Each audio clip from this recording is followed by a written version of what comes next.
celebrating 100 years of faith. In 1981, after an ambitious building project, the congregation from Greystone Heights completed the move to the new church in the community of Lakeview. Along with the new building came a new name, Lakeview Free Methodist Church. With a congregation of 90 households and a mortgage of 18% interest, we were taking a giant leap of faith, but we were united around our purpose. In 1985, the Crowbers returned to the United States, and Pastor Glenn TEAL arrived as senior pastor. Music ministry and small groups continued to flourish, and for the first time, staff were hired to direct age-level ministries and the children's choir. Praise God, give thanks to the Father for all undefeated. Spread the love of Jesus to everyone you meet. Oh, clap the hands. Youth ministry expanded under the direction of Pastor Dwayne Gaynor. Discipleship cells, called the Community of the Committed, as well as youth rallies and missions trips to St. Louis and East Los Angeles, enhanced the ministry. In 1988, with his strong spiritual gifts of preaching and evangelism, Pastor Glenn united the church in outreach to the city. We were delighted to be part of Lakeview congregation from the summer of '83 through the summer of '95, 12 years. And we became a fully new paradigm contemporary church with a reason that we wanted to reach people that typically didn't come to church. The interesting thing was Lakeview had all that going on, right?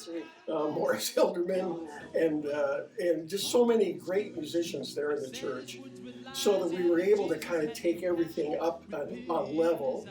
And also GARNET, COLBURNE, and the drama team couldn't have asked for a better group of people and more cooperative and excited about what God was doing, and the Spirit just used it. People began to come, the church began to grow. We took more risks. I remember one fall, we took the month of October and went down to Centennial Auditorium, rented the place out for 4 weeks in a row, left our building empty, and people were like, "Are you crazy?" And if I remember right, we grew from about 600 to about 720 in attendance in that period of time. I think the two words that best describe Lakeview Church are upbeat. The thing that I love the most about this church is that you can walk in Sunday morning and you have no idea what's going to be on stage. That's a good thing.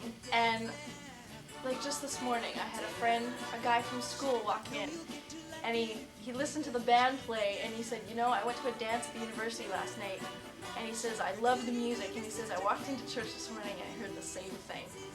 And that's what I love about this church. We can appeal to people, and they come back and they want more. Contemporary music and weekly drama productions were at the heart of Lakeview's outreach. Steve Shore was an integral part of the seeker-style approach. One of the things that impressed us when we first started attending Lakeview was the different services, the fact that they use music and also drama. Dedicated members of the church, along with relevant messages from Glenn, resulted in many people coming to faith. When the Sabbath was over, Mary Magdalene, Mary the mother of James, and Salome bought spices so they could embalm him, meaning Jesus. It was a season of rapid growth for Lakeview Church, and God was at work among us. But that is part of the next chapter.